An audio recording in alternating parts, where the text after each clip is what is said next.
कल्पना याची पण आता जर ह्याच्यापेक्षा अधिक काय पाहिजेचं असेल आणि कोणाला काही निर्णय घ्यायचा असेल तो त्यांच्यापाशी तुम्ही मंडळी बरोबर राहा.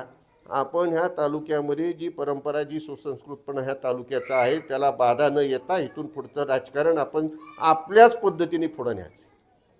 शेवटी तुम्ही मला म्हणाल जशाच तसं उत्तर द्या, आला की त्याला हाकलून द्या, आपल्याबरोबर असेल नसेल. अहो ही सर्व जनता गेली पिढ्यानपिढ्या आमच्या बरोबरचीच जनता आहे. आता कुठं कोणाला हाकलू? तुम्ही मला कान जरूर धरू, परंतु तुमच्या आमच्या अनेक पिढ्यांचे संबंधित हे काय आजचे संबंध नाही.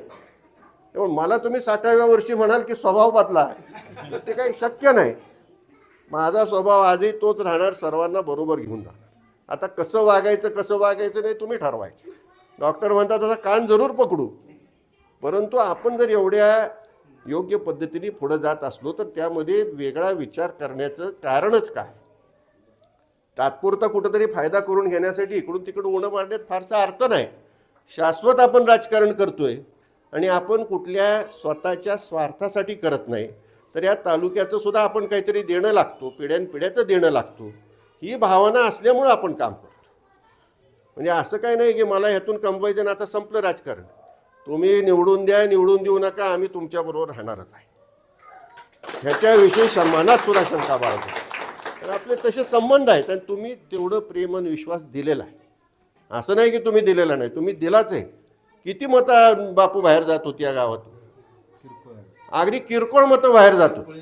सगळं गावच एकत्र होतं. आजही सगळं तुम्ही एकत्रित आहात आणि म्हणूनच मला तुम्हाला आव्हान करायचं आहे की कुणी कसलाही निर्णय घेतला, आम्ही आहे, तुम्ही अजिबात काळजी करू नका. एक काम जास्त होईल, एक काम कमी होईल, परंतु या तालुक्याची परंपरा आपण अबाधित ठेवून या तालुक्यामध्ये चुकीचं राजकारण जर कोणी करू पाहत असेल तर ते आम्ही चालून देणार नाही, एवढंच आपल्याला निक्षून सांगतो. यावेळेला पाण्यामध्ये सुद्धा राजकारण आलं, कधीही नव्हतं. आता निराव कुजवा कालवा 1930 पासून तिथं चालू आहे.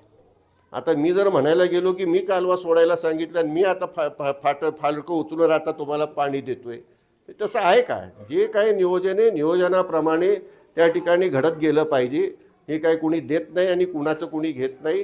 हे आपल्याला जरी रामरायांच्या माध्यमातून धरण निर्माण झालं असेल तरीसुद्धा त्या ठिकाणी नियोजनाप्रमाणे ते सर्वांनाच पाणी मिळणार. असं काही राजगटाने घ्यायचं आणि बाकीच्यांनी घ्यायचं नाही असा काही विषय आहे का? पाण्यामध्ये, समाजकारणामध्ये आणि विकास कामांमध्ये आपण कधीही राजकारण आणलं नाही आणि जर कोणी आणू पाहत असेल तर ते मात्र आपण चालून द्यायचं नाही. एवढं निक्षून ह्या ठिकाणी मी आपल्याला सांगू इच्छितो. अधिक वेळ मी आपला घेणार नाही. इथं येण्याचा उद्देशच होता की आम्ही तुमच्याबरोबर आहे, तुम्ही कसलीही काळजी करू नका, आपण ताकदीने पुढं जाऊ.